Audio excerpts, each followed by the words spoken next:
پڑھیے گا، جیسے کہ ایمان مجمل کے اندر بھی آپ پڑھے ہیں، تو جس کے اندر آیا ہوگا والقدر خیرہ و شرہ من اللہ تعالی، ٹھیک ہے نا، یعنی کہ اچھی اور بری تقدیر جو ہوتی ہے وہ اللہ تعالیٰ کی جانب سے ہی ہوتی ہے، سمجھ رہے ہیں نا، تو یعنی مصیبتوں کا آنا اور خوشیوں کا آنا یہ سب کے سب اللہ کے جانب سے ہوتا ہے، لیکن بہرحال ان کا کیا نظریہ رہا ہے تو یہ بہتر تو یہی جانتے ہیں، بٹ اس مصرے سے یہ یہی کہنا چاہتے ہیں جس کو ہم نے آپ کے درمیان ذکر کر دیا۔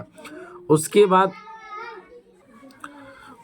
کہتے ہیں، خود کو مخاطب کر کے کہتے ہیں کہ جب موت اچانک آ جائے گی تو پھر کسی اور چیز کا انتظار کیوں؟ کیا کہا کہ بھائی اے مرگ ناگہاں تجھے کیا انتظار ہے، کہ جب انسان کو اچانک موت آ جاتی ہے تو پھر اس کو کیا چیز کا انتظار ہے، بھائی کیوں اتنی تمنائیں پالنے کی کیا ضرورت ہے، جب موت کیا ہے اچانک آ جائے، سمجھ رہے ہیں نا۔ تو یہ رہا ان اشعار کی، یعنی 1.5 اشعار کی تشریح۔ اس کے بعد سوال نمبر 3 کہتا ہے تفتہ کی کن خوبیوں کی طرف اشارہ کیا ہے، تو اس کے اندر جواب ذکر کیا ہے کہ منشی ہرگوپال تفتہ اسد اللہ خان غالب کے شاگرد تھے، وہ غالب کے دل پسند شاگردوں میں تھے، ان کی شاعری کا بیشتر حصہ فارسی زبان میں ملتا ہے۔ غالب کو اس بات پر فخر تھا کہ ہرگوپال تفتہ جیسا لائق دوست اور شاگرد ملا جس نے میری شعر و سخن کو بدرجہ کمال تک پہنچایا ہے، اور وہ اساتذہ سخن کی قدر و منزلت بڑھائی ہے، اور اساتذہ سخن کی قدر و منزلت بڑھائی ہے، مطلب یہ کہ یہاں پہ جو ہے تفتہ کی بہت ساری خوبیوں کو ذکر کیا ہے، اور یوں کہا کہ بھائی وہ اساتذہ کی بہت ساری کیا کہتے ہیں، اساتذہ کے شعر و سخن کو بدرجہ کمال تک پہنچایا ہے، ٹھیک ہے نا۔ سوال نمبر 4 کہتا ہے، آپ دیکھیں گے اپنی کتاب کے اندر مختصر گفتگو کے اندر، اس کے اندر سوال نمبر 4 لکھا ہوا غالب پہلے مرنا کیوں پسند کرتے ہیں، سمجھ رہے ہیں، تو اس کا جواب میں دیکھیے، غالب اپنی اوپر پیش آنے والی مصیبت سے گھبرا کر پہلا مرنا پسند کرتے ہیں۔ ظاہر سی بات ہے غالب کے اوپر دیکھیے ہم نے شارٹ کٹ لکھ دیا ہے، اس کو لمرا چمرا کرتے تو بہت ساری چیزیں ہو جاتی ہے، کہ غالب صاحب کے زمانے میں جب غدر پیش آیا تھا تو اس کے اندر کیا ہوا کہ ان کے دوست احباب جو تھے، ان کے یار جو تھے، ان کے قریب کے جو لوگ تھے، یہ بہت سارے لوگ مارے گئے ہیں، گویا کہ انہوں نے اپنی نظروں کے سامنے بہت سارے اپنوں کی موت کو دیکھا، بہت سارے اپنے کے لاش کو دیکھا، میت کو دیکھا، تو اس سے وہ کیا ہو گئے، گھبرا گئے، اور پھر کیا ہوا، وہ یہ چاہتے تھے کہ اب ہم کیا ہو بھائی پہلے ہی مر جائے، یہ ان تمام مصیبتوں کو دیکھنے سے بہتر ہوتا ہے کہ ہم کیا ہو جاتے ہیں، پہلے مر جاتے ہیں، سمجھ رہے ہیں۔ تو ان تمام چیزوں کو لکھنے سے بہتر آپ تو خود پڑھ لیے ہیں، اس کے اندر خطوط کے اندر پڑھے ہیں، اس لیے ہم نے اس کو تھوڑا سا شارٹ کٹ کر دیا۔ تو پسند کرتے ہیں، پہلے مرنا پسند کرتے ہیں مصیبت کے گھبرانے کی وجہ سے۔ سوال نمبر 5 کہتا ہے اس خط میں غالب کس کا ماتم کر رہے ہیں اور کیوں کر رہے ہیں، ٹھیک ہے نا، یعنی کس کا ماتم کر رہے ہیں اور کیوں کر رہے ہیں، تو اس کا جواب میں دیکھیے، انگریز کی قوم میں سے جوان روسیہ کالوں کے ہاتھ قتل ہوئے، اس میں ان کے بہت یار دوست شاگرد وغیرہ تھے، تو انہی کی دیکھو کہہ رہے ہیں کہ ماتم کس کا ماتم کر رہے تھے، پہلی بات تو یہ اپنے دوست اور اپنے قریب لوگ شاگرد کی ماتم کر رہے ہیں، اور کیوں کر رہے تھے بھائی، اس لیے کہ ظاہر سی بات ہے کہ ان کے بہت سارے دوست جب مارے گئے تو کسی کا دوست اور کسی کا قریبی کسی کا شاگرد کوئی مرے گا تو وہ خوشی تھوڑی نہ منائے گا، ڈھول تھوڑی نہ پیٹے گا، وہ ماتم ہی نہ کرے گا، تو کیوں سے اس کا جواب آپ بنا سکتے ہیں، سمجھ رہے ہیں۔ آگے بڑھتے ہیں، کوئی بھی دقت آپ کو ہو تو بلا جھجک آپ کمنٹ کر کے پوچھیں، آپ کے سوالوں کا 100% جواب دیا جائے گا۔ مطلب یہ کہتے ہیں نا کہ آپ کو اس چینل کے مادھیم سے نا امیدی کی بالکل بھی کرنے جھلک تک بھی نہیں دکھائی دیں گی، آپ جو پوچھیں گے اس کا جواب دیا جائے گا، آپ جتنا بہترین طریقے سے پڑھنا چاہتے ہیں اس طریقے سے انشاءاللہ آپ کو پڑھایا جائے گا، بس آپ جڑے رہیے، پڑھتے رہیے، اور اپنے محنت کو جاری رکھیے، اپنے وقت کو بس بچا کر رکھیے، اپنے وقت کو پڑھنے میں لگائیے، اچھے کاموں میں لگائیے، تبھی جا کر پھر سفلتا آپ کے قدمیں چومیں گی۔ اگلا سوال دیکھتے ہیں، غالب کس طرح اپنے شاگردوں کو اپنے خطوط میں مخاطب کرتے ہیں، تو اس کے جواب میں ذکر کیا، مرزا اسد اللہ خان غالب ایک صاحب کمال استاد سخن تھے، ان کا حلقہ احباب جتنا وسیع تھا اس سے زیادہ شاگردوں کی تعداد تھی، وہ ان کے ساتھ نہایت شفقت اور ہمدردی کا سلوک رکھتے تھے، جس کا اظہار ان کے مکتوبات میں نظر آتا ہے۔ وہ اپنے شاگردوں کو مخاطب کرتے ہوئے لکھتے ہیں کہ جان غالب تم ثمر نورس ہو، تم نے میری آنکھوں کے سامنے نشوونما پائی ہے، کیوں کر تم مجھ سے عزیز نہ ہوگے، سمجھ رہے ہیں، مطلب یہ یہاں پہ یہ بیان کرنا چاہتے ہیں کہ غالب صاحب جو تھے نا وہ اپنے شاگردوں سے بے انتہا محبت کیا کرتے تھے. بھلا ہوگی کیوں نہیں محبت؟ ایک ٹیچر کو کیا چاہیے بھائی؟ ایک ٹیچر کے لیے اس کے اسٹوڈنٹ سے بڑھ کر اور کیا ہوتا ہے؟ اس کے اسٹوڈنٹ ہی اس کی دنیا ہے اور سب کچھ اس کا، یعنی کہ ایک ٹیچر کے لیے کہہ لیجیے اس کا اسٹوڈنٹ ہی سب کچھ ہوتا ہے. سمجھ رہے ہیں؟ تو بہرحال یہ انہوں نے بھی اپنے شاگردوں سے، اپنے طالب علموں سے بہت بے پناہ محبتیں کی، تو اسی کو یہاں ذکر کیا ہے. ٹھیک ہے نا؟ تو یہاں تک مختصر گفتگو 6 سوالات دیے گئے ہیں وہ کمپلیٹ ہو گیا. پھر آپ اگلا پیج الٹ کر دیکھیں گے تو اس کے اندر آپ بتائیے پھر دیا گیا ہوگا، اس کو دیکھتے ہیں. سب سے پہلا نمبر سوال یہ ہے، غالب کا سن ولادت کیا ہے، یعنی کس سن کو پیدا ہوئے؟ جواب 27 دسمبر 1797 عیسوی کو پیدا ہوئے تھے. سوال نمبر 2 کہتے ہیں غالب نے ثمر نورس کس کو کہا ہے؟ تو جواب علاؤالدین خان علائی کو کہا ہے. چونکہ یہ ثمر نورس کا مطلب ہوتا ہے کہ ان کی آنکھوں کے سامنے انہوں نے پرورش پائی ہو، بڑے تھے، یعنی جب پیدا چھوٹے سے یہ بڑے ہوئے ان کی آنکھوں کے سامنے. سوال نمبر 3 کہتا ہے عالم ارواح اور عالم آب و گل سے کیا مراد ہے؟ تو اس کے جواب میں ذکر کیا عالم ارواح سے مراد وہ دنیا جہاں میں روحیں رہتی ہے، یعنی کہ آخرت. عالم آب و گل سے مراد یہ زمین ہے جہاں پانی، حیوانات اور جملہ زیر روح رہتی ہے مراد ہے. یعنی کہ کہہ لیجیے یہ دنیا مراد ہے، یہ ہماری پرتھوی مراد ہے جہاں پہ ہر طرح کے لوگ رہتے ہیں، ہر طرح کی چیزیں یہاں پر پائی جاتی ہے. سوال نمبر 4 کہتا ہے غالب روبہ کاری کے واسطے کب بھیجے گئے؟ روبہ کاری کے واسطے مطلب یہ کہہ لیجیے ان کی پیدائش کب ہوئی؟ تو 1212 ہجری میں روبہ کاری کے واسطے بھیجے گئے. دیکھیے یہ جو تاریخ جو بیان کی ہے 1797 عیسوی، یہ عیسوی تاریخ ہے اور یہ ہجری تاریخ ہے. ٹھیک ہے نا؟ تو اس وقت 1757 عیسوی کے اندر 1212 ہجری بن رہا تھا. ٹھیک ہے نا؟ تو گویا کہ 1212 ہجری کو یہ پیدا ہوتے ہیں. اگلا سوال یہ ہے، کہتے ہیں نواب علاؤالدین خان علائی کب اور کہاں پیدا ہوئے؟ تو اس کے جواب میں ذکر کیا 25 اپریل 1833 عیسوی کو دلی میں پیدا ہوئے. سوال نمبر 6 کہتا ہے غالب کی ابتدائی تعلیم کس کی نگرانی میں ہوئی؟ تو اس کے جواب میں ذکر کیا فارسی کی ابتدائی تعلیم مولوی معظم کے نگرانی میں ہوئی تھی. یعنی غالب کی ابتدائی تعلیم جو ہوئی تھی نا، تو ابتدائی تعلیم کے بارے میں ایک تو مکمل طور پر پتہ نہیں چلتا ہے. ٹھیک ہے نا؟ بٹ فارسی کی تعلیم جو ہوئی تھی فارسی کی ابتدائی تعلیم مولوی معظم کی نگرانی میں ہوئی تھی. سمجھ رہے نا؟ تو بابو یہاں تک رہا آپ کے سارے کے سارے سوالات کو حل کرا دیا گیا. امید کرتے ہیں کہ آپ کو سمجھ میں آیا ہوگا. ٹھیک ہے، تو پھر آپ اجازت دیجیے، پھر ملیں گے اگلے والے سبق میں. اسی پر اختتام کرتے ہیں. خدا حافظ.